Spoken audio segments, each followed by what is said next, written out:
تو اب ختم مرتبت کو اللہ نے کہا کہ میرے حبیب، کیونکہ اخلاق کے اندر آپ خلق عظیم کے مالک ہیں، جناب ختم مرتبت کا اخلاق فوق العادہ تھا۔ آپ کا اخلاق ایسا تھا کہ جو دشمن بھی دیکھتا تھا، مشہور معروف واقعہ سب کے ذہنوں میں آ جائے گا، سب اشارہ کر کے آگے بڑھنا چاہتا ہوں کہ ایک مشرکہ ہر روز پیغمبر اسلام پہ اونٹ کی اوجڑی پھینکا کرتی تھی۔ جہاں سے پیغمبر کا راستہ تھا وہ اپنے بالا خانے پہ چلی جاتی تھی، چھت پہ چلی جاتی تھی اور اونٹ کی اوجڑی پھینکتی تھی۔ ایک دن اس نے اونٹ کی اوجڑی نہیں پھینکی، آپ نے دروازے پہ دستک دی، پوچھا کیا بات ہے آج تم نے، وہ جو جسارت کرتی تھی، ہر روز گستاخی کرتی تھی، آج تم نے گستاخی نہیں کی؟ کہا آج میں بہت بیمار ہوں۔ کہا اگر کہو تو طبیب کو بلا دوں، اگر کہو تو میں باہر سے کھانا لا دوں، جو کہو۔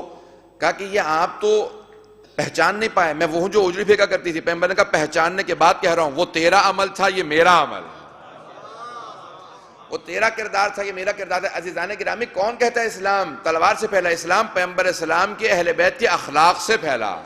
جناب ختمی مرتبت کا اخلاق ایسا اخلاق تھا، جو اخلاق حبیب خدا کو دیکھتا تھا وہ ان کا گرویدہ ہو جاتا تھا۔ ہمیشہ خندہ پیشانی سے پیش آنا، حتیٰ اپنے دشمنوں سے مسکرا کے پیش آنا۔ عزیزان گرامی، جب فتح مکہ ہوئی نا تو پیغمبر اسلام نے علم دے رکھا تھا حضرت سعد ابن عبادہ کو۔ اوس اور خزرج دو بڑے قبیلے تھے یہودیوں کے جو مدینے میں بستے ہوئے تھے۔ اوس اور خزرج دونوں قبیلے مسلمان ہو گئے۔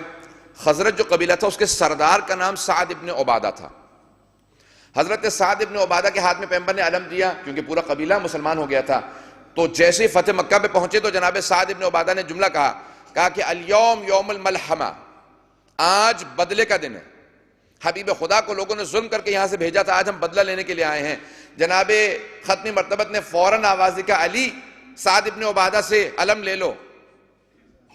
جناب امیر نے علم ہاتھ میں لیا، کہا یا علی اب آپ نعرہ لگائیے۔ تو آپ نے فوراً کہا کہ میرے افکار کی، میرے سوچ کی، میری فکر کی، میرے دین کی عکاسی اگر کرے گا تو علی ابن ابی طالب کرے گا۔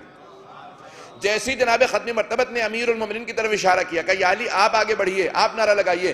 امیر المومنین نے علم ہاتھ میں لیتے ہی فوراً کہا کہ الیوم یوم المرحمہ، آج ملحمہ نہیں، صرف ایک حرف کو بدلا مولا نے۔ اور کیجئے گا، آپ نے صرف ایک لفظ کو بدلا، ملحمہ نہیں کہا، کہ مرحمہ۔ آج بدلے کا دن نہیں ہے، آج رحمت کا دن ہے، کیونکہ رحمت للعالمین واپس آئے ہیں۔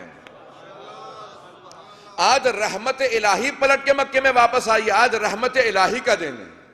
عزیزان گرامی، آپ نے غور فرمایا کہ دوسروں کی سوچ میں، سمجھ میں پیغمبر اسلام کے اور آل محمد کی سمجھ میں بہت زیادہ فرق ہے۔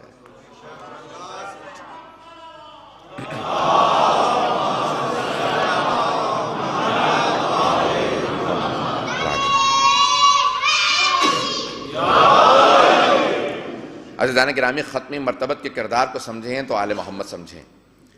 اگر ہم اصحاب کی عظمت کے قائل ہیں تو اس لیے وجہ سے نا کہ کیونکہ وہ رسول خدا کے اصحاب تھے، رسول خدا کی تعظیم کرتے تھے، انہیں مانتے تھے، اسی لیے ہم ان کو مانتے ہیں۔ جو پیغمبر کو مانے ہم اسے مانتے ہیں، اور جو پیغمبر کو نہ مانے۔ عزیزان گرامی، احترام ہی سب کا اس لیے ہے کہ پیغمبر کو مانے۔ اگر رسول خدا نے اپنے اصحاب کو، صحابہ کو علم دیا، اخلاق دیا، ادب دیا، تقوی دیا، ایمان دیا، قرآن دیا، تو کیا وہ تمام چیزیں رسول خدا نے اپنی آل کو نہیں دی ہوں گی؟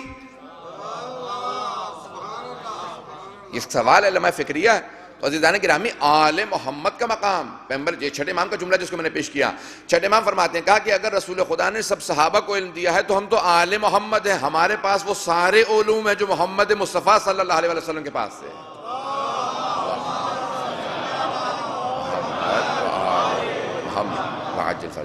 کہا کیسے؟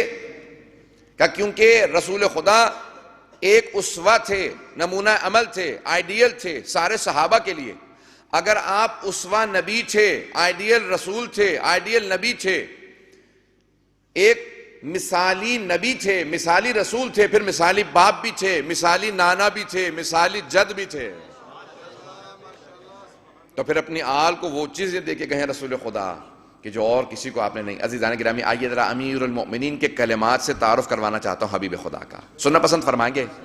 میں نہج البلاغہ سے پیش کرنا چاہتا ہوں، مولا متقیان کیا تعارف فرماتے ہیں کہ جناب ختمی مرتبت تاریخ میں جناب آدم سے جہاں پہ جناب ختمی مرتبت کا شجرہ چلا تو جہاں دو حصوں میں تقسیم ہوا، جو سب سے افضل، جو سب سے اشرف، جو سب سے با ایمان، جو سب سے کمال کے درجے پہ فائز تھے، وہ اجداد رسول خدا تھے، جن کا مقام سب سے زیادہ تھا، اللہ نے ان کو چنا ہے اجداد رسول خدا ہونے میں۔ عزیزان گرامی، کیونکہ ختمی مرتبت کا نور مقدس آنا تھا اس عرض پہ، اس صفحہ ہستی پہ اس نور مقدس نے آنا تھا، تو جن کے صلب میں رکھا، کہا کہ وہ سب سے باکمال افراد تھے۔ پھر فرماتے ہیں کہ حبیب خدا اتنے شجاع تھے کہ جب میں سب سے آگے جنگ کر رہا ہوتا تھا اور باقی صحابہ گھبرا جاتے تھے، جنگ سے، دشمن کے حملے سے ڈرتے تھے، بھاگتے تھے، تو پیغمبر اسلام کی پشت پہ جا کے پناہ لیا کرتے تھے۔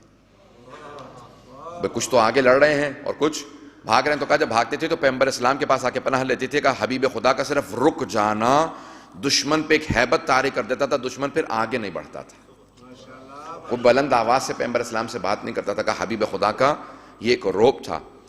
کہا خود صحابہ کے اوپر پیغمبر اسلام کا ایک روب تھا، کہا جس سے مخاطب ہوتے تھے، نام لے کے مخاطب ہوتے تھے، کیونکہ پیغمبر اسلام کو کوئی تکلف یا تعارف نہیں تھا کہ کسی کا نام نہ لیں، وہ جانتے تھے میں ان سے افضل ہوں۔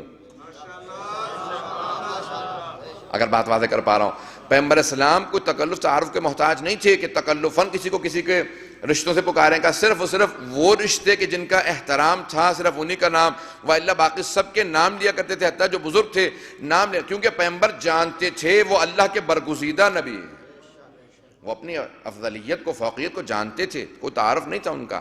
عزیزان گرامی، جناب امیر المومنین تعارف فرماتے ہیں جناب ختمی مرتبت کا، ان کی معرفی فرما رہے ہیں، ان کا پوری دنیا پہ تعارف فرما رہے ہیں کہ کیا تھے جناب ختمی مرتبت کا؟ رسول خدا جناب ختمی مرتبت اس مقام پہ فائز تھے کہ اللہ سبحانہ و تعالیٰ نے ان کو چنا اس لیے تھا کہ ان کا اخلاق، ان کا علم، ان کی تمام تر چیزیں اگر سب آزاد ہوتے، جو سب سے آگے ہوتے انبیاء کے اندر، سارے انبیاء پہ فوقیت حاصل کرتے، وہ رسول خدا ہوتے، کہ اس لیے اللہ نے ان کا انتخاب کیا تھا۔